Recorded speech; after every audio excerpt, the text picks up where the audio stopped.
también queremos agradecerle a él por estar el día de hoy con nosotros. Y pues esperemos les guste mucho. A continuación, mi compañera Estefanía Andrade va a leer un fragmento de su currículum. Bueno, el doctor David Horacio Garmendia Cárdenas es médico egresado por parte de la Universidad Autónoma de Nuevo León como médico cirujano y partero. Realizó su internado de pregrado en el Instituto Mexicano del Seguro Social en el Hospital General de Zona número 33 en Monterrey, Nuevo León. También realizó su servicio social en la clínica Adelaida Lafont del Grupo Christus en también Monterrey, Nuevo León. Tiene una alta especialidad en traumatología y ortopedia por el Instituto Mexicano del Seguro Social y también tiene un diplomado en cirugía de reconstrucción articular y artroscopía por la Universidad de Monterrey y realizándolo en el Hospital Ángeles Valle Oriente en San Pedro Garza García, Nuevo León. También ha laborado en diferentes lugares. Actualmente labora en el Hospital Ángeles Tampico, en el Hospital Beneficencia Española de Tampico y en el Instituto Mexicano de Seguro Social. Además de esto, es miembro asociado de la Asociación Americana de Cirujanos Ortopedistas, es miembro acreditado del Consejo Mexicano de Ortopedia, miembro acreditado de la Federación Mexicana de Colegios de Ortopedia y Traumatología, y además es profesor adjunto de nuestra universidad de la asignatura de Traumatología y Ortopedia.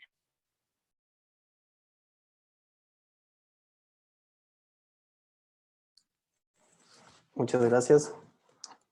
Quiero agradecerles por la invitación. Me encanta la docencia, me gusta participar. Ya había visto que tenían varios webinars. Pude conectarme algunos minutos a algunos previos y pues siempre estoy feliz de que me inviten a estos eventos y qué bueno que lo sigan organizando para mantener esta educación continua que tanto han abogado por ella. De nuevo, muchísimas gracias, doctor, por atender a nuestra invitación y pues el espacio es suyo. Muchas gracias. Voy a empezar a compartir la pantalla.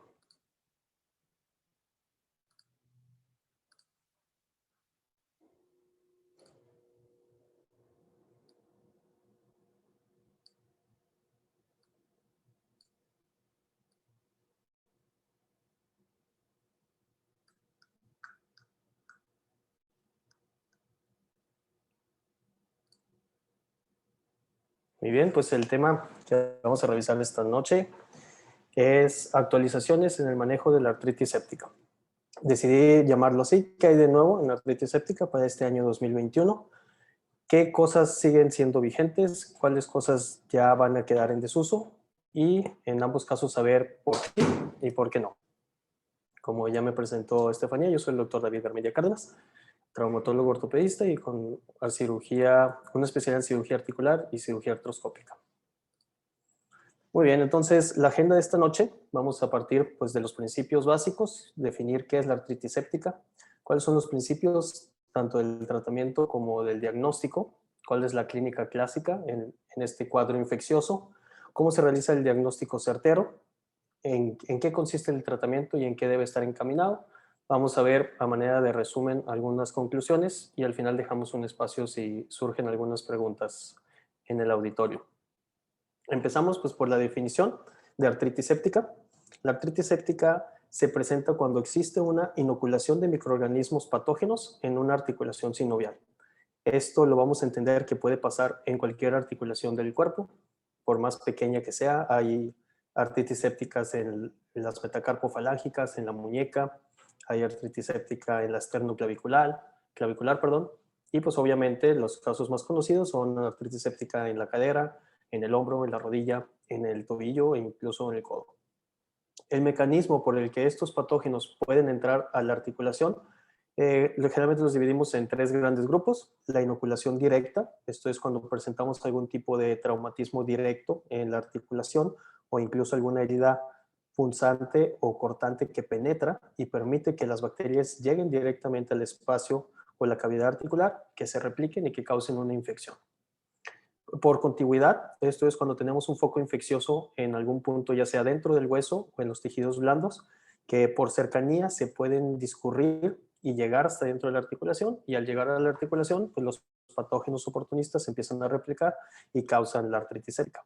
Y finalmente, la más común, que es la hematógena, en los cuadros en los que pueda haber alguna bacteriemia o una septicemia, las bacterias pueden llegar a través de los vasos sanguíneos al líquido articular, en el cual se quedan, por llamarlo de alguna manera, secuestrados. Tienen el espacio y la facilidad para replicarse y por lo tanto causar el cuadro infeccioso que conocemos como artritis séptica.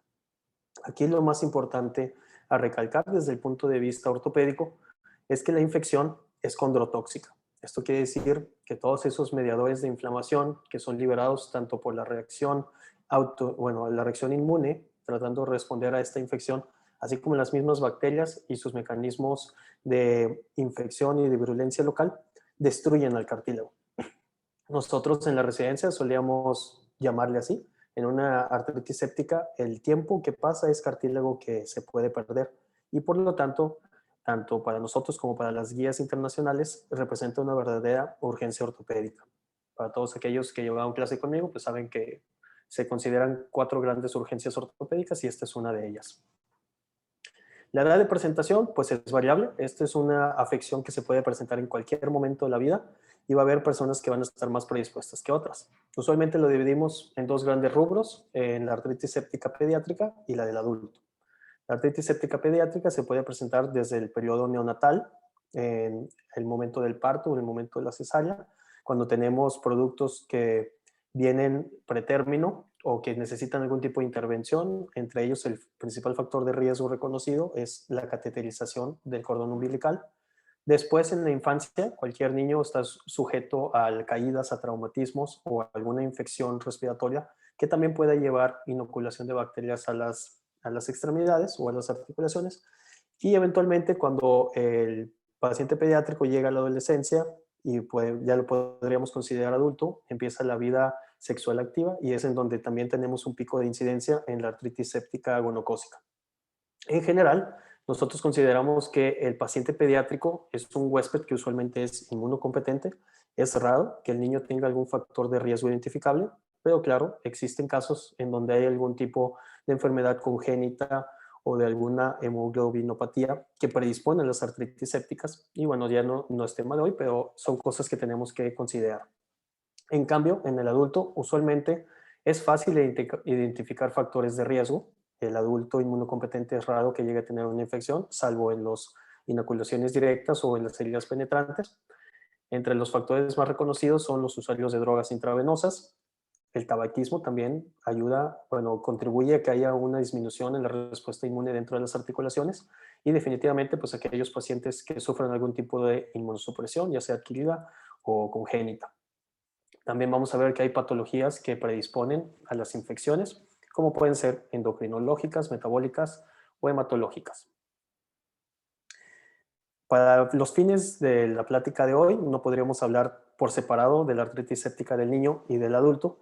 Entonces vamos a considerar que el cuadro es homólogo. Vamos a hablar tan solo del evento de tener una inoculación bacteriana en una articulación y qué es lo que tenemos que hacer para llegar al diagnóstico y para tratarlo. No voy a poder profundizar mucho en las diferencias entre la artritis séptica del niño y del adulto por lo mismo.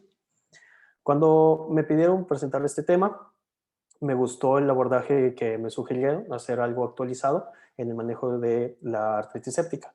Y casualmente, en junio del año pasado, se presentó esta reunión de expertos en el país de Francia, en donde se unieron 3 grandes sociedades del país para dar un consenso de expertos en cuanto a cuál es la tendencia actual, las recomendaciones y el estado del arte para manejar, diagnosticar y prevenir las complicaciones de la artritis séptica. Estas 3 grandes sociedades es la Sociedad Francesa de Reumatología, la Sociedad Francesa de las Patologías Infecciosas y la Sociedad Francesa de Cirugía, Ortopedia y Traumatología. Pues, generalmente todos los países tenemos una de estas sociedades. Lo que me encantó de este metaanálisis, de este consenso de expertos, es que dividen a su presentación, a su estudio, en 3 grandes rubros y los denominan los principios básicos en el diagnóstico y tratamiento de la artritis séptica. El primero por el que vamos a partir es reconocer que la artritis séptica es una emergencia médica. Por lo tanto, requiere de un diagnóstico temprano, ya que tiene alta morbilidad, alta mortalidad en los pacientes inmunocomprometidos y definitivamente va a dejar una disfunción estructural asociada debido al desgaste o a la destrucción que puede generar dentro de las articulaciones.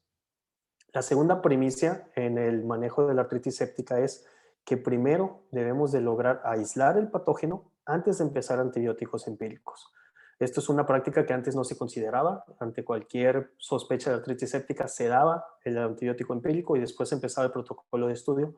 Y pues se han dado cuenta que los cultivos es más difícil obtener un patógeno específico, que el antibiograma no es tan específico después de haber dado antibióticos, lo que comúnmente se le denomina como torear a la bacteria, y también aumenta las resistencias a largo plazo. Entonces, ahora se considera que lo primero que tenemos que hacer es tener un estudio en donde podamos saber cuál es nuestro patógeno y ya después de haber tomado el estudio podemos empezar los antibióticos empíricos en lo que nos llega un resultado definitivo.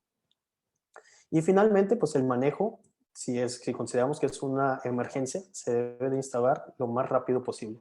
El equipo debe ser multidisciplinario. Esto no es una enfermedad que nos compete solamente a los ortopedistas, también los médicos de urgencias, los médicos generales, los médicos internistas, reumatólogos, todos pueden intervenir en el caso, y también los infectólogos, para que haya más experiencia en el tratamiento de estas infecciones para prevenir sus secuelas y sobre todo evitar las resistencias a largo plazo. En esta misma guía va a haber algunas recomendaciones específicas que están distribuidas a lo largo de la plática y vamos a ir tocando cada una de ellas conforme avanza nuestro tema de hoy. El primero es siempre tenemos que descartar artritis séptica en cualquier cuadro de una monoartritis aguda. Cualquier paciente que se presenta con un derrame articular doloroso, lo primero que tenemos que pensar, lo primero que vamos a tener que descartar es que no sea una artritis séptica. Partamos a la tercera parte de nuestra agenda, cuál es la clínica usual de una artritis séptica. Generalmente vamos a encontrar manifestaciones locales y sistémicas. En cuanto a las locales, vamos a ver que va a haber un derrame articular, generalmente se acompaña de hipertermia y eritema localizado, que es fácilmente visible. Va a haber una limitación a los rangos del movimiento, una hipersensibilidad a la movilización en la articulación, tanto activo como pasivo. Y finalmente todo esto se va a traducir en una disfunción física, que en las extremidades inferiores lo podemos relacionar con la falta de capacidad de apoyo en la extremidad, o en las extremidades superiores con la falta de trabajo o de cargar peso también en las extremidades superiores.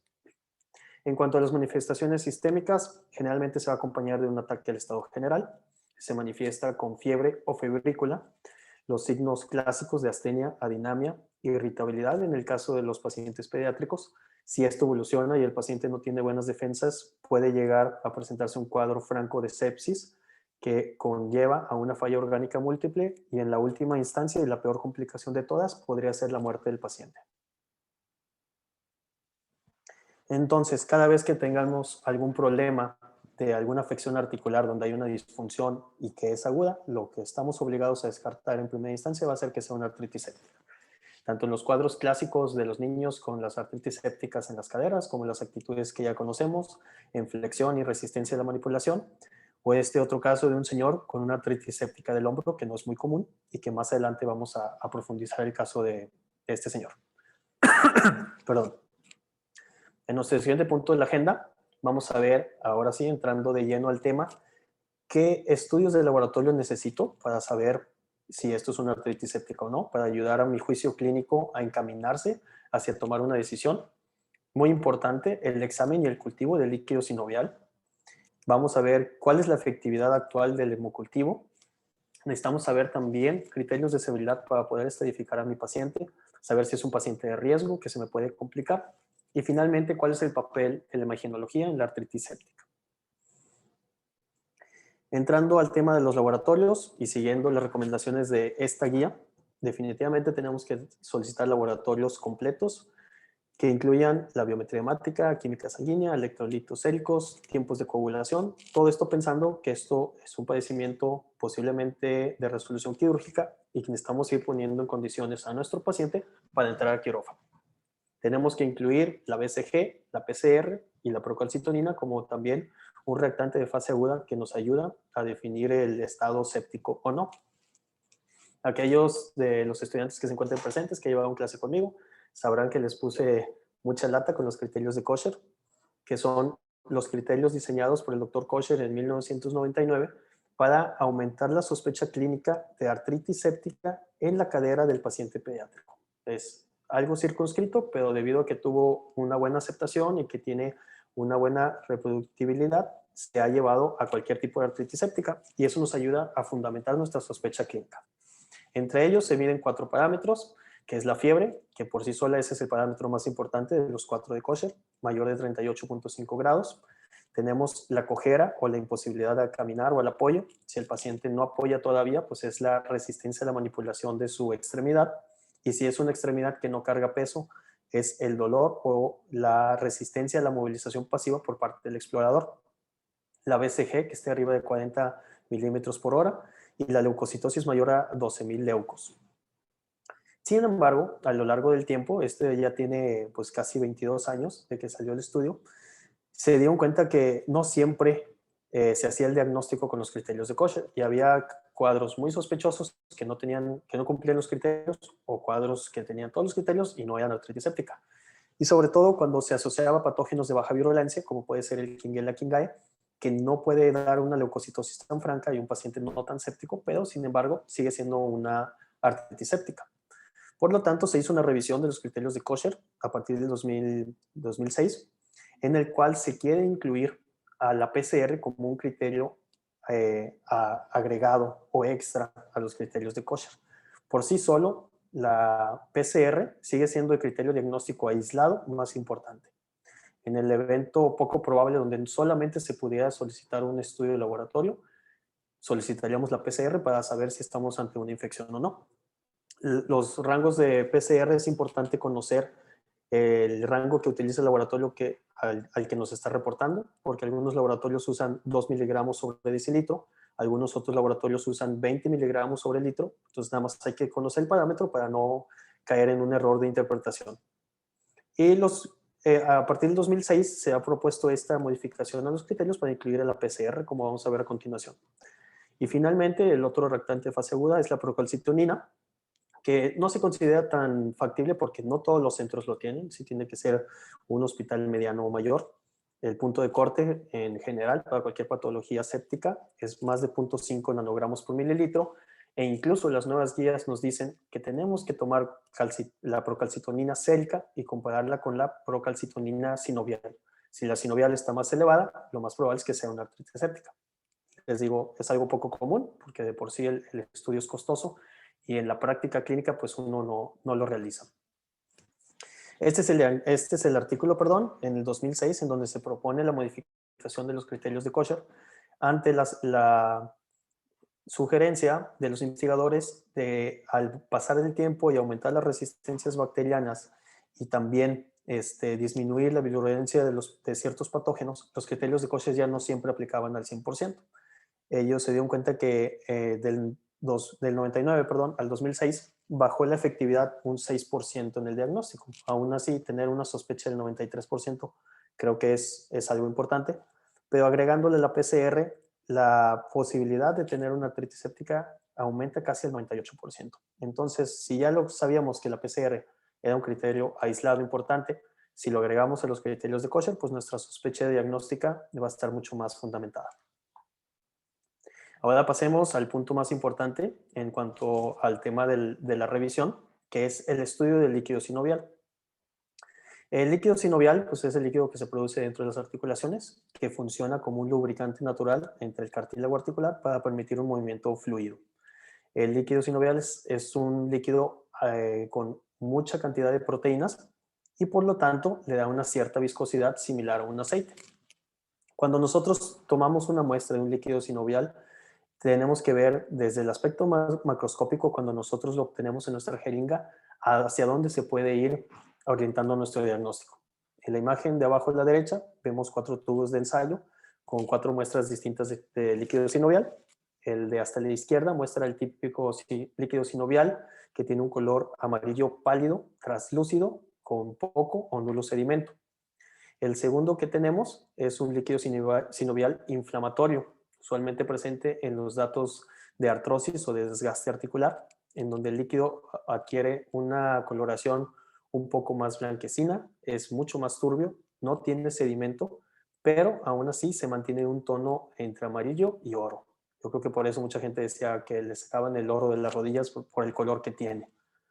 La tercera muestra, ya vemos una muestra semihemática con algo de sedimento, con algo de detritos, y eso que se ve en la parte más baja del tubo de ensayo es pus. Entonces este es un líquido purulento, el cual sería lo habitual de obtener en una artritis séptica.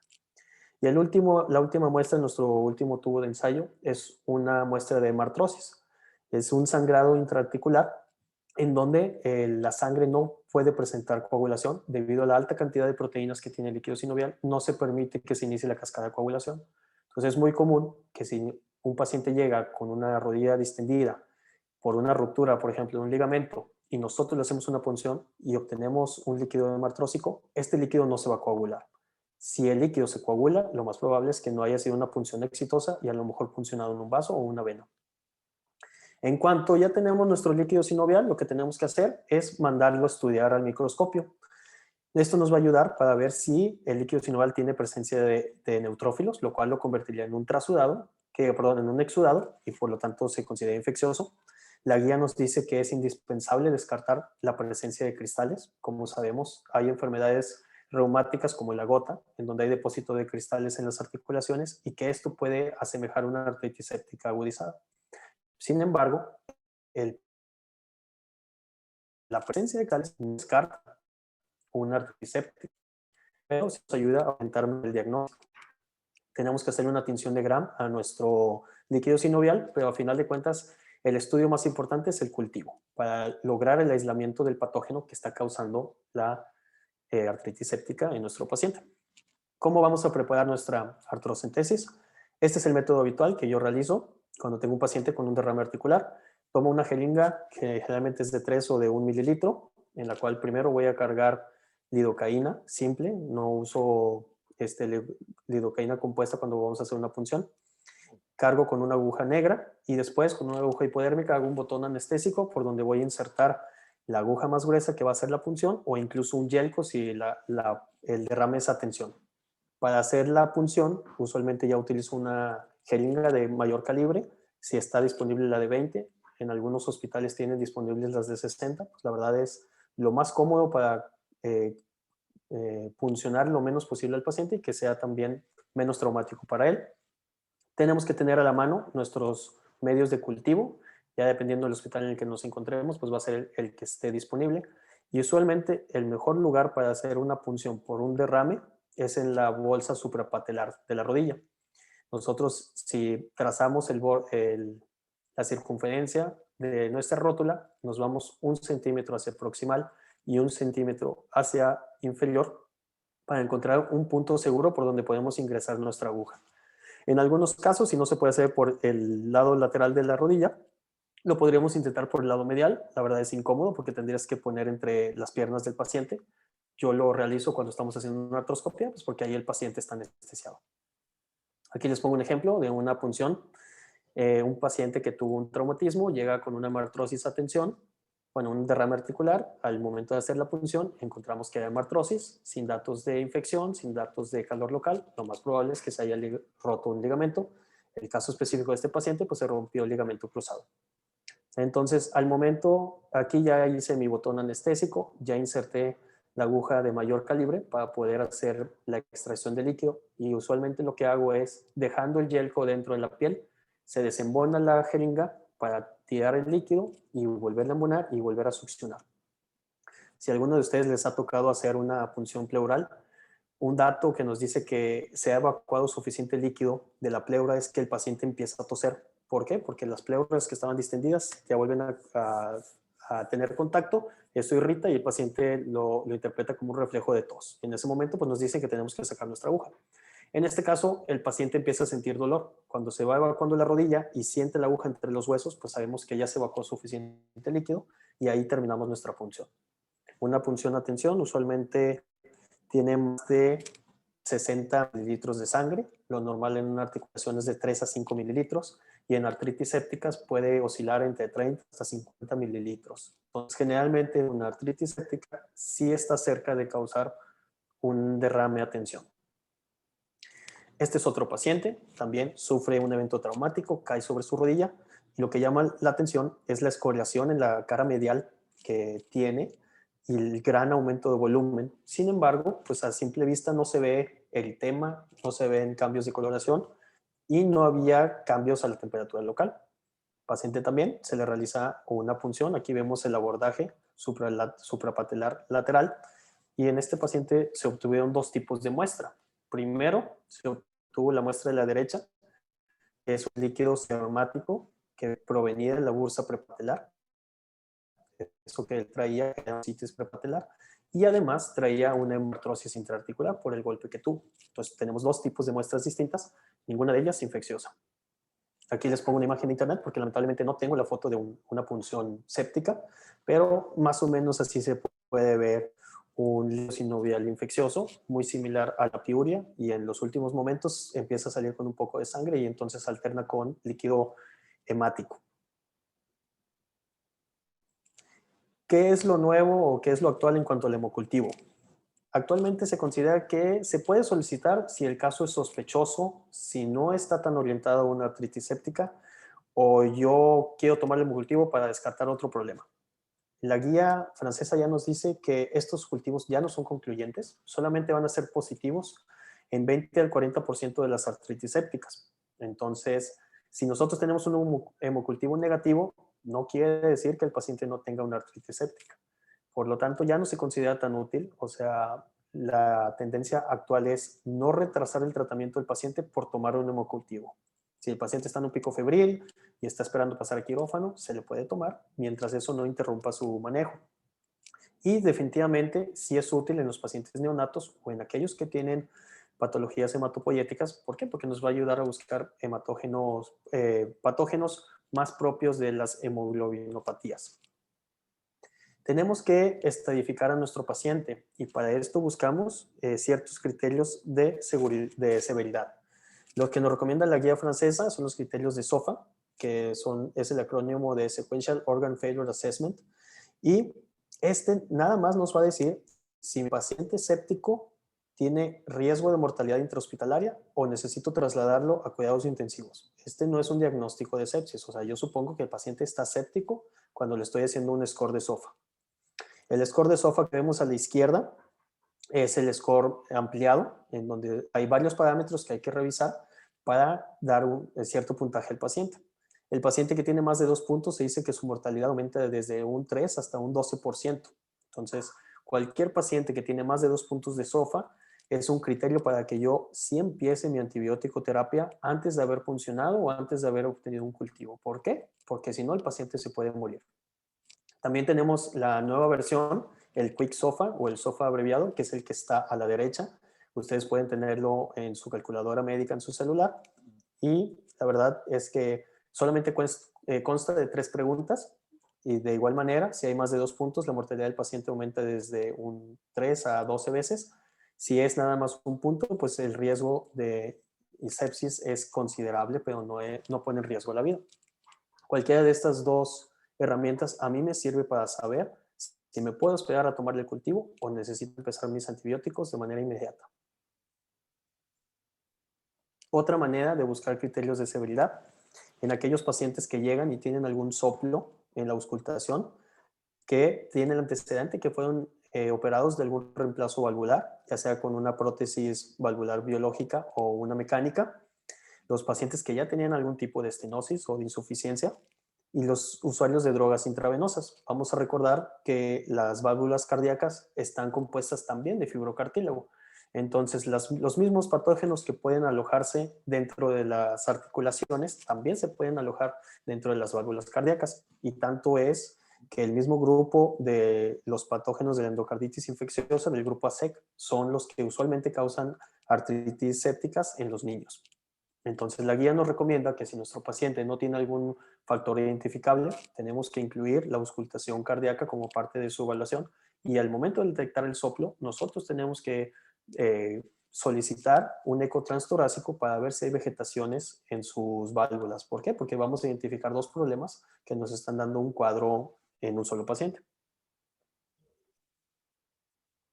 En cuanto a la imagenología, la guía francesa nos recomienda las radiografías, principalmente para saber si mi paciente trae un desgaste o no. Esto a mí me sirve para dos cosas. Me sirve para ver la evolución del paciente si después termina con un desgaste franco o para descartar alguna otra patología que pudiera causar algún tipo de derrame articular, como una fractura. En cuanto a la radiografía, pues algunas cosas que le podemos buscar. Vamos a encontrar el edema en los tejidos blandos. Puede haber una sobredistensión articular. Esto es porque el líquido está tan a tensión que se puede ver un aumento discreto del espacio articular. Se puede ver un reforzamiento positivo del reborde óseo, usualmente en las corticales. Y esto nos puede hablar ya de presencia de edema en el hueso. También en los casos muy graves o patógenos gram negativos podemos ver la presencia de gas o la extensión de la artritis séptica fuera de la articulación con datos de gangrena, que suele ser muy grave. Y finalmente también podemos ver si ya hay una lisis o una destrucción ósea. Consideremos que el cartílago es la única barrera que existe entre el líquido sinovial y la metáfisis del hueso. Entonces, si el cartílago está desgastado o está destruido, los patógenos de la articulación pueden entrar a la circulación metafisiaria y por lo tanto se pueden ir al torrente sanguíneo y causar septicemias más severas. A raíz de esto, vamos a revisar este otro artículo que es del año 2016, hecho en China, en donde se pusieron a evaluar la evolución de pacientes mayores de 65 años a quienes se les habían tenido un cuadro de artritis séptica en la rodilla. Evaluaron el grado de destrucción, la evolución, quienes necesitaron artrodesis, quienes se les pudo poner prótesis o quienes no necesitaron nada. Y dentro de los hallazgos y las conclusiones del artículo, se dieron cuenta que aquellos pacientes que ya tenían desgaste en la articulación, usualmente el desgaste después de la artritis séptica era más severo que los pacientes que llegaban con una rodilla más sana. Y esto para mí tiene mucha lógica. Si estamos hablando que el cartílago es una barrera entre el hueso metafisiario y la articulación, y el paciente llega ya con una artrosis donde ya hay falta de cartílago y ya hay destrucción, pues la destrucción va a ser peor. También, al tener menos cartílago, pues va a necesitar menos tiempo para que se destruya la articulación. Entonces, en estos pacientes es importante empezar el tratamiento temprano para prevenir este tipo de secuelas que usualmente, funcionalmente, son muy malas. En cuanto a la imagenología, la guía francesa no recomienda el uso de ningún otro estudio si esto va a retrasar el tratamiento del paciente. Estamos hablando de ultrasonido, del gamagrama, de la tomografía y la resonancia. Nosotros sabremos y recordaremos que siempre ante la sospecha de una artritis séptica de cadera en un niño, el mejor estudio que vamos a pedir es el ultrasonido de cadera. En ese caso específico, pues está indicado. Pero si yo quiero corroborar que hay derrame en una rodilla, pues el estudio me está quitando tiempo. El gamagrama nos va a servir si andamos buscando una enfermedad de focos múltiples en un paciente severamente inmunocomprometido o con alguna otra enfermedad, pero pues el alto costo y la falta de accesibilidad pues dificultan que sea práctico. La tomografía nos podría servir si nosotros queremos estratificar el grado de erosión ósea, la presencia de quistes o edema subcondral, si eso suele quitar tiempo, nos recomienda. Y pues usualmente cuando alguien pide una resonancia era porque estaba buscando otro estudio, estaba descartando otra patología, el hallazgo lo encaminó hacia un derrame articular, o en el caso de los niños, en los pacientes adolescentes, en lugar del ultrasonido se les solicita resonancias de cadera. El problema es que tarda mucho este estudio y por lo tanto pierde su valor práctico. En cuanto a la etiología, me remito a este otro artículo, es un artículo de revisión donde se hizo un metaanálisis de 255 artículos y finalmente solamente incluyeron 155, hecho en uno de los centros más grandes de ortopedia de Estados Unidos, que es la Universidad de Rush en Chicago. Y de esos 155 artículos sacaron un promedio de cuáles son los agentes causales más comunes en Estados Unidos, de los cuales, como ya lo sabemos, el Staphylococcus aureus es el más común en todas las artritis sépticas en más de la mitad de los casos. Dentro de los estafilococos todavía los vamos a subdividir en el estafilococo sensible a meticilina y en el estafilococo resistente a meticilina. Afortunadamente se dice que el más común sigue siendo el sensible, pero la resistencia ya es difícil de estadificar con los últimos estudios y el porcentaje que nos arroja el artículo varía desde el 10 hasta el 50%. Y bueno, existe todavía un pequeño rubro para el estafilococo coagulasa negativo, que eso se presenta en los pacientes neonatos o en la infancia. Después le siguen los estreptococos, que lo más común es no poder definir qué tipo de estreptococo fue. Puede ser el viridens, el pneumoniae o algún otro tipo de especies. Hay artritis séptica por pseudomonas, usualmente son pacientes diabéticos o con VIH inmunocomprometidos. Puede haber por E. coli cuando hay uso de catéteres o sondas Foley concomitantes. Proteus y Klebsiella, que no es tan común. Hay casos en los que las artritis sépticas son polibacterianas y no se aísla un solo patógeno. Todavía existe la artritis séptica por Mycobacterium tuberculosis en nuestros pacientes diabéticos que tienen reactivaciones de su tuberculosis pulmonar y que presentan manifestaciones extrapulmonares. La Neisseria gonorrea ya es casi una enfermedad anecdótica, se sigue presentando, pero casi en el 1% de todos los casos. Y pues en algunas zonas endémicas persiste la brucelosis como un tipo de artritis séptica reactiva. Ahora vamos a hablar del tratamiento. El tratamiento en sí consiste de dos cosas importantes. Lo primero es erradicar la inoculación de las bacterias dentro de la articulación y posteriormente dar antibiótico terapia que sostén hasta que se termine hasta que obtengamos una articulación estéril otra vez. Aquí lo importante recalcar es que uno no puede suplir al otro. El tratamiento es ambas cosas. Yo no puedo dar solamente antibióticos esperando que se resuelva la artritis séptica y mucho menos puedo hacer un lavado artroscópico sin antibióticos esperando que con eso se le quite la infección. El diagnóstico, como ya mencionamos, hay que tratar de hacerlo lo más temprano posible para empezar un manejo lo más precoz. Se dice que el 40% de los condrocitos de la articulación en un adulto van a haber muerto en las primeras 40 horas de evolución. Así que si mi paciente tiene más de 3 días, posiblemente la mitad de su rodilla ya se está terminando de desgastar. Pero sin embargo, en los niños, el daño irreversible se empieza a presentar en las primeras 8 horas. Por eso les decía al inicio que nosotros en la residencia decíamos el tiempo es cartílago en la artritis séptica. Y otra vez la guía francesa nos hace hincapié en no empezar el tratamiento antibiótico empírico si no hemos tomado las muestras para mandarlas a estudiar. Si ya tomé mi muestra, ya hice mi punción de líquido sinovial, ya lo mandé al laboratorio, entonces sí, le voy a empezar una antibiótico terapia empírica al paciente en lo que me llega mi reporte de antibiograma. Si estamos en una zona donde no hay tanto estafilococo resistente a meticilina, generalmente empezamos con cefalosporinas de primera o segunda generación, cefazolina o cefuroxima. Podemos usar penicilinas antiestafilococos o dar el siguiente paso y ya empezar con cefalosporinas de tercera generación como la cefotaxima o la ceftriaxona. Si estamos en una zona endémica o en un hospital donde ya se ha reportado presencia de estafilococo meticilino resistente, tenemos que empezar con clindamicina, rifampicina y agregar un beta-lactámico que también sea antiestafilococo. El momento en el que yo recibo mi cultivo y ya identifiqué mi agente causal, pues tengo que hacer los ajustes. Si afortunadamente escogí un antibiótico que presenta buena sensibilidad contra mi patógeno, lo voy a continuar. Si el antibiótico que yo estoy usando no tiene buena sensibilidad o tengo una mejor opción, puedo continuar en la terapia combinada o suspender el primero y quedarme en monoterapia con el más sensible. El manejo se va a continuar de 4 a 6 semanas. Se dice que esto depende del tamaño de la articulación. No es lo mismo tratar una artritis séptica de la mano a una artritis séptica de la cadera. Y también según lo que me haya reportado el antibiograma. Se dice que los niños con 2 a 3 semanas de tratamiento va a ser suficiente. Eventualmente yo tengo que revisar a mi paciente a los 7 a los 14 días para ver cómo sigue la articulación, si aún hay derrame, si aún hay calor local y sobre todo el aspecto general del paciente. Si el paciente está muy grave, pues es difícil que se vaya a ir de alta mientras pasan los primeros 7 días. Vamos a pasar ya al tratamiento quirúrgico. El tratamiento de la articulación lo podemos dividir en no invasivo, en el mínimo invasivo o en el de máxima exposición. El no invasivo sería pues hacer una punción seriada para drenar todo lo posible de la rodilla. Esto actualmente no se considera una buena práctica. Se podría manejar como una opción en los pacientes que tienen una infección de baja virulencia, en los pacientes pediátricos con una infección de baja virulencia y que han tenido una buena respuesta inicial tras la primera punción.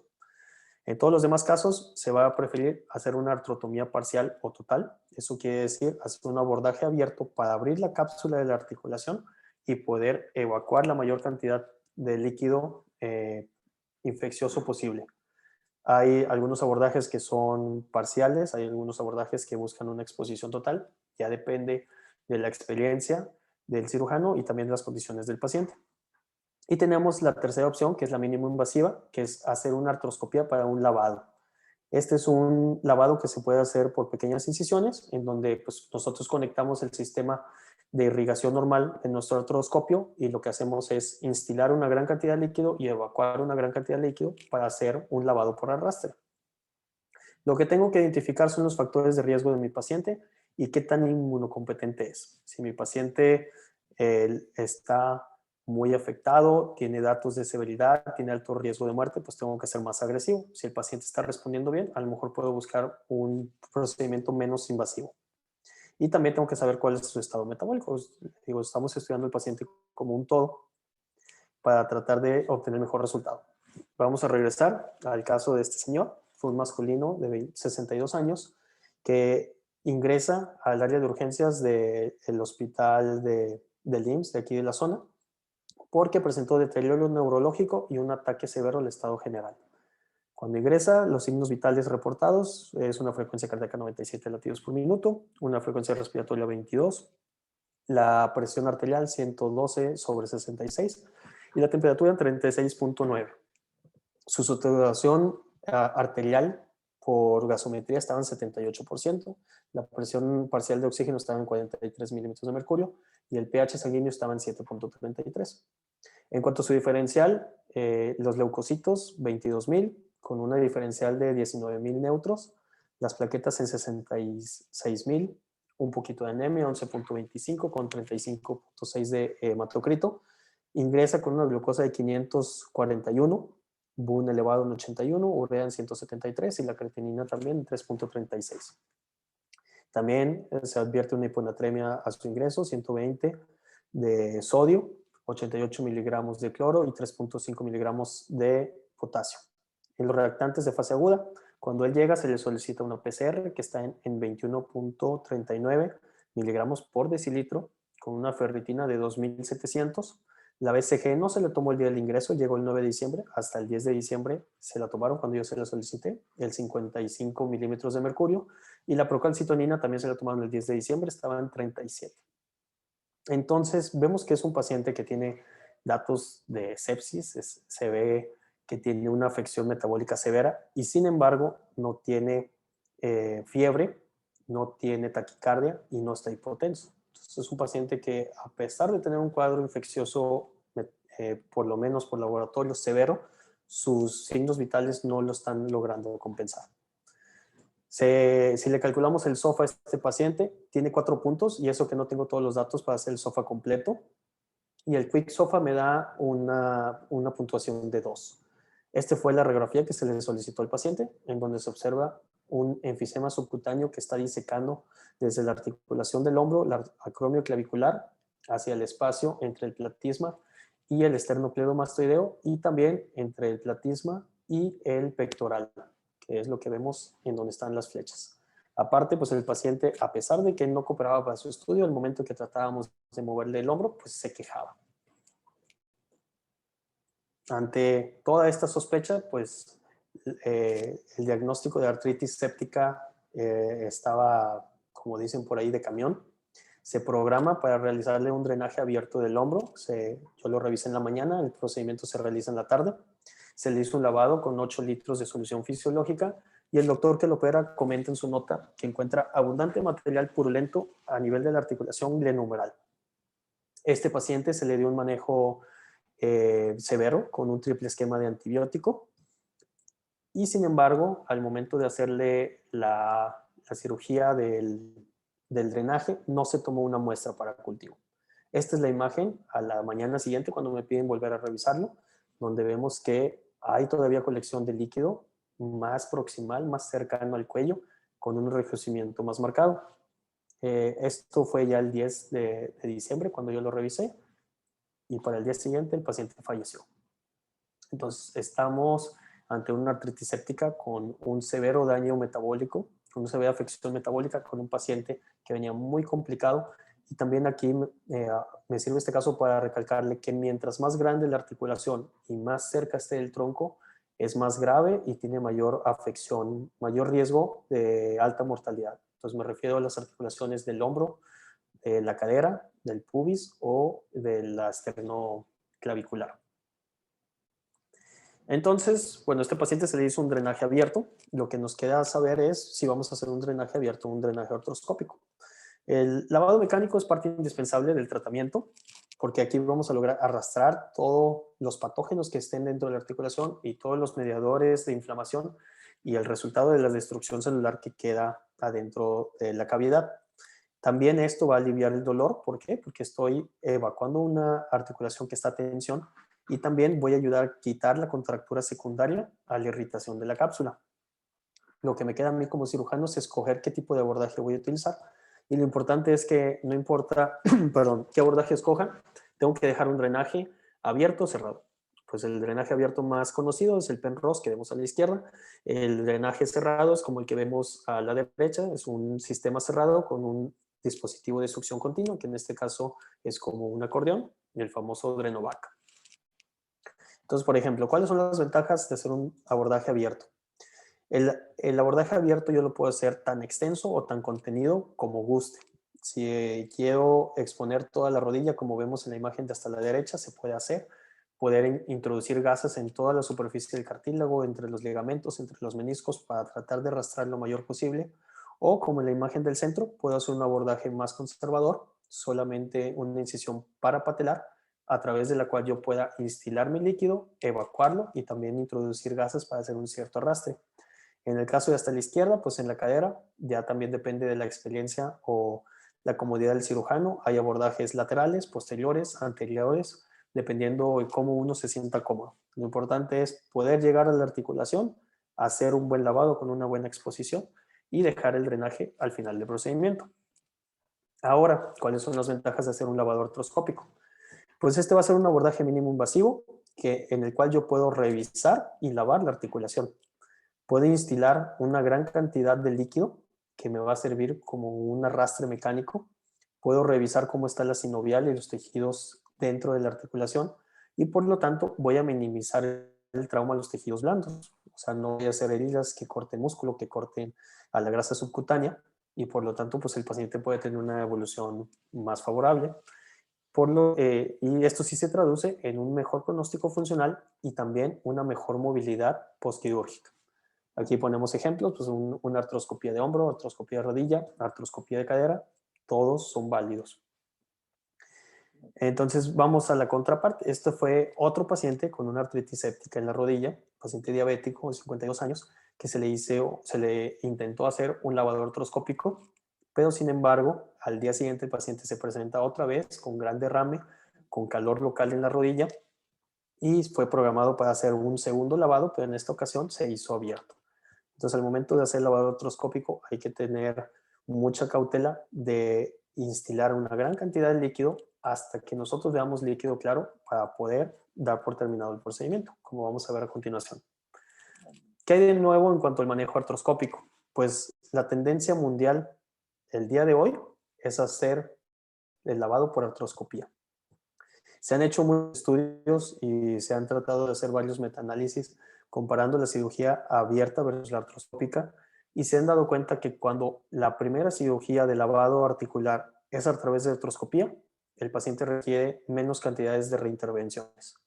Se dieron cuenta que si el paciente, su primera cirugía fue una cirugía abierta y necesitaba una reintervención, si el segundo procedimiento era artroscópico, necesitaba menos intervenciones después. También se dieron cuenta que tienen un mejor pronóstico funcional, que también se traducía en un menor tiempo de hospitalización. Incluso nosotros al momento de introducir nuestro artroscopio, como se ve en la imagen, ahí podemos obtener otra muestra de líquido sinovial y ahí mismo podemos evaluar si es purulento o no, si ya se ve un poco más claro o si de por sí persiste francamente como un exudado. Entonces, encontré varios artículos para comentárselos. Todos estos son recientes. Este es el más viejito, el 2015. en donde también en Francia hicieron la evaluación del tratamiento abierto con el tratamiento artroscópico.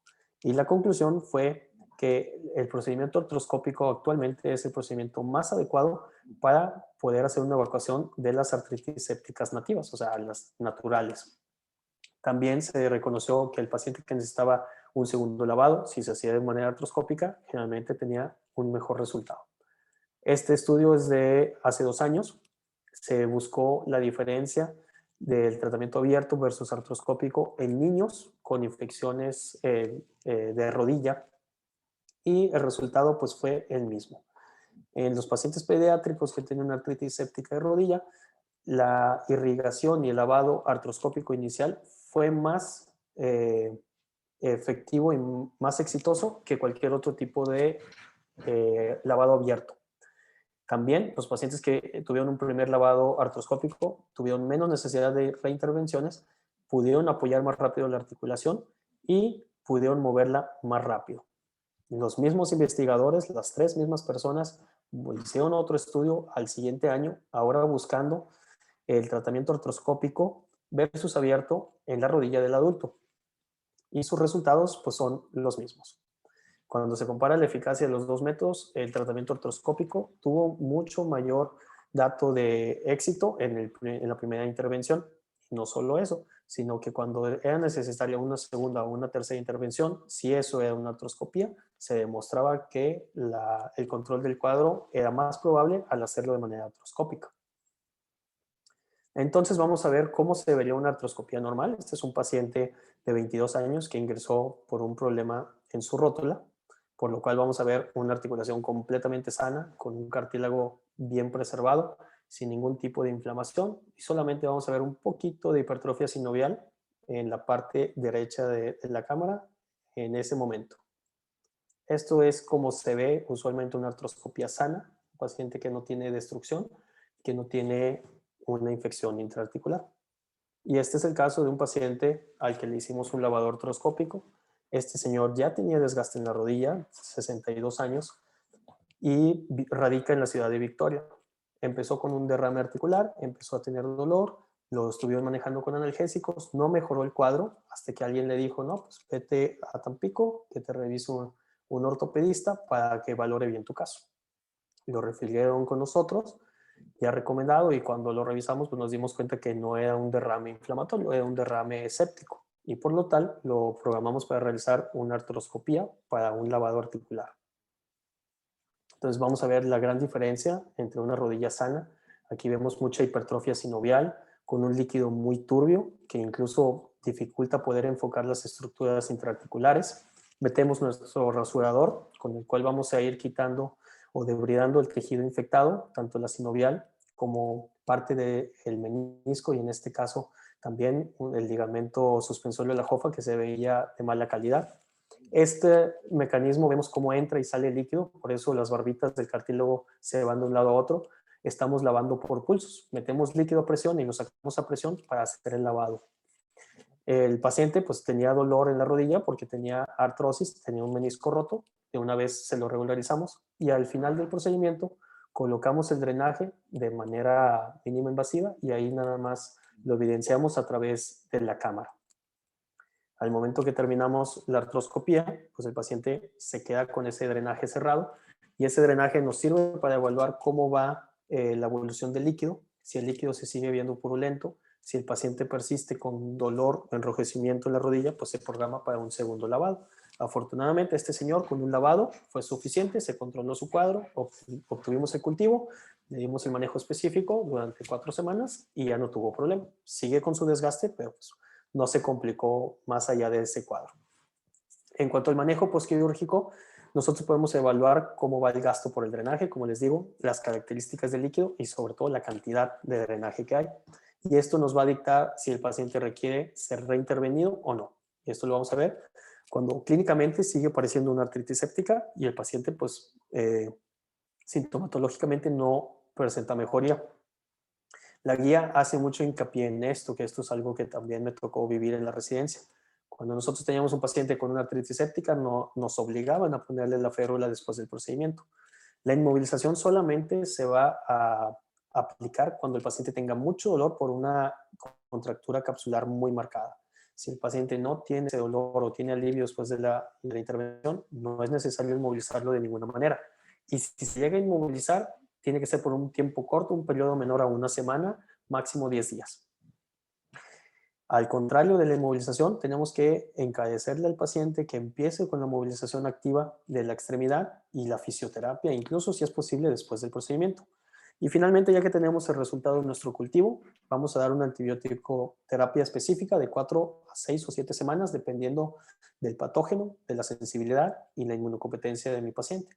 Y para esto, pues me sirve mucho apoyarme del diagnóstico o la opinión de un doctor de medicina interna o algún infectólogo, que son los que usualmente manejan los problemas metabólicos. Entonces, a manera de conclusiones, ¿qué hay de nuevo en la artritis séptica para este año 2021?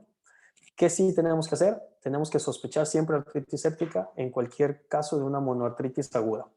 Siempre hay que solicitar laboratorios completos, incluyendo BCG, PCR y procalcitonina. Sí hay que hacer la punción. Esto es un procedimiento que todo médico general debe de saber. Todo médico que está en urgencias, que atiende pacientes en urgencias, o todo médico internista debería de dominar una punción articular, sobre todo en la rodilla, que es una zona de fácil acceso, y lo cual acelera mucho el diagnóstico para un tratamiento específico de un paciente con una probable artritis séptica. En cuanto yo obtenga esta muestra de líquido sinovial, lo tengo que mandar a cultivar para poder empezar mi antibiótico terapia empírica. Inmediatamente el paciente lo voy a preparar para quirófano. Siempre tengo que hacer un lavado profuso, de preferencia, si hay experiencia y hay los recursos, que sea artroscópico. Y si no hay mejoría, siempre tengo que considerar lavados seriados. No es una falla tener que reintervenir a un paciente para un segundo lavado, al contrario, estamos haciendo una buena práctica. El tratamiento específico en adultos puede ser de 4 a 6 semanas y en niños de 2 a 3 semanas. Y finalmente, ¿qué sí hay que hacer en este año 2021? Hay que tenerle miedo a la artritis séptica. Esta es una enfermedad que es un diagnóstico clínico, se puede hacer de manera pronta y sobre todo el tratamiento oportuno nos evita muchas complicaciones, tanto para la funcionalidad como incluso para la vida del paciente. ¿Qué no vamos a hacer en este año? No vamos a solicitar estudios complementarios para corroborar nuestro diagnóstico, como el ultrasonido, la tomografía o la resonancia. La única excepción que me atrevo a mencionar es el ultrasonido en la sospecha de un paciente pediátrico con artritis séptica de la cadera. No necesito solicitar estudios si mi cuadro es altamente sospechoso y no debo de esperarme hasta que tenga un cuadro febril si eso me va a entorpecer el tratamiento. No debo de empezar el tratamiento empírico si no se ha puncionado el paciente. Esto nos toma 5 minutos, así que retrasar la administración de antibióticos sí se puede hacer. Y la única clara excepción es si mi paciente presenta criterios de severidad gracias a la clasificación de SOFA de más de 2 puntos. No debo de hacer lavados conservadores. Solamente esto me refiero a solamente hacer punciones seriadas y podría ser el caso de un niño que tenga buena respuesta al tratamiento inicial, pues dejarlo con punciones, pero yo no me atrevería a hacerlo, yo prefiero hacerlo más agresivo. Y finalmente, ¿qué no debo de hacer? Inmovilizar a mi paciente postoperado de una artritis séptica por un tiempo prolongado. Espero que ya después de toda esta plática ya saben que sí, que no, y espero que hayan comprendido el porqué de todo esto. ¿Hasta aquí alguna pregunta que tenga el auditorio?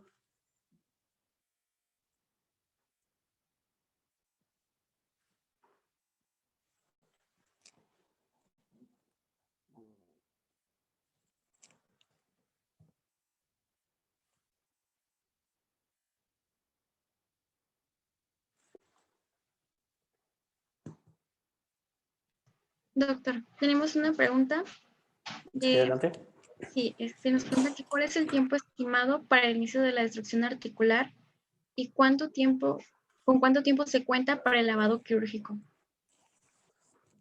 En cuanto a niños, o sea, te digo, aquí dentro de las revisiones que hablan de artritis séptica pediátrica, se dice que a partir de la 8ª hora en un niño ya va a haber destrucción irreversible. Nosotros lo comentábamos, así como dicen en cardiología, el tiempo puerta-balón, para nosotros es el tiempo puerta-articulación, debe ser menos de 4 horas. O sea, un niño con una posible artritis séptica en menos de 4 horas ya debe estar dentro de quirófano.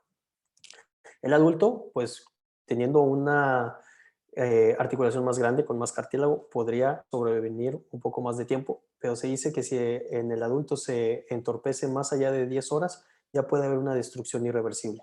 Entonces, lo ideal siempre es que el mismo día que el paciente llega a urgencias, ese día se haga el lavado.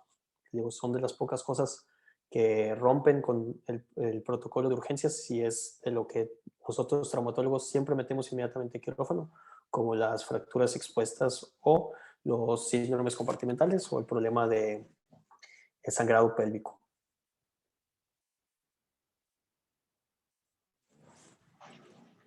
En el chat también tenemos otras preguntas. Sí, claro. Dicen, buenas noches, doctora, ¿existe algún tiempo promedio para que se produzca sepsis en un pediátrico? Pues la verdad es difícil definir un tiempo promedio porque tenemos que tener en cuenta el grado de inmunocompetencia del paciente, la edad y el grado de virulencia del patógeno y también qué articulación está afectada. Usualmente, pues por consenso, por así llamarlo, sabemos que los pacientes pediátricos toleran muchísimo más en todas las enfermedades, en cuanto a fracturas, en problemas metabólicos, y para que un niño te llegue a un proceso séptico, a lo mejor más de un día es lo que le tomaría, si o sea, el niño está sano, ¿verdad? Entonces, retrasar más de un día el tratamiento puede ser muy perjudicial, y si es un neonato, posiblemente eso termine con la muerte. O sea, en un neonato más de un día es casi fatal. También nos preguntan que ¿cuánto es el tiempo a esperar respuesta entre un lavado y otro para saber que fue efectivo? Por lo menos 3 días. Si al tercer día no hay cambio y sigue rojo, bueno, es más bien máximo 3 días, no notas cambio, lo tienes que meter. Si tú al día siguiente ves que la rodilla sigue roja a pesar de que tiene un drenaje, se tiene que volver a lavar. Entonces ahí lo que dicta es la clínica y sobre todo cómo está el paciente. Si yo meto a mi paciente, le hago el lavado, al tercer día le repito laboratorios y la leucocitosis no se ha controlado, la rodilla sigue roja y todavía obtengo un gasto purulento, pues lo tengo que volver a lavar.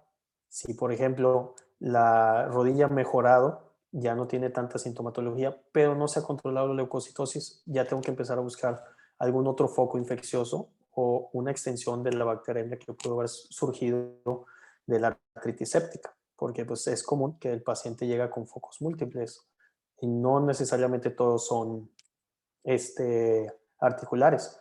El paciente diabético puede llegar con una infección de vías urinarias que no ha sido diagnosticada y se manifiesta porque empieza con una artritis séptica. Entonces se controla el proceso séptico, pero se controla el problema articular, pero el paciente no presenta mejoría. Hay que buscar un foco que pudo haber sido el primario. También lo vemos mucho con las úlceras diabéticas, también pueden dar inoculación a las articulaciones. Y como lo mencionaba, pues en el caso de endocarditis infecciosa, pues ese es otro punto que puede dar émbolos sépticos a cualquier parte del cuerpo, incluyendo las articulaciones. Otra pregunta es, ¿qué patología podría cumplir con todos los criterios de kosher y no ser artritis séptica? Entre patologías así específicas podría ser una sinovitis transitoria de la cadera. Cuando llevamos nosotros la clase, les mencionaba que la sinovitis transitoria es la inoculación de mediadores de inflamación dentro de la articulación que asemeja a una artritis séptica, pero no es infeccioso. Usualmente el paciente presenta dolor, no puede apoyar, le duele la cadera, le duele la movilización, pero es difícil que esos pacientes lleguen a tener fiebre o que lleguen a hacer leucocitosis. Hay una variante de la sinovitis transitoria que se considera la sinovitis transitoria tóxica y que algunas personas, algunos doctores ya la manejan como una artritis séptica de baja virulencia.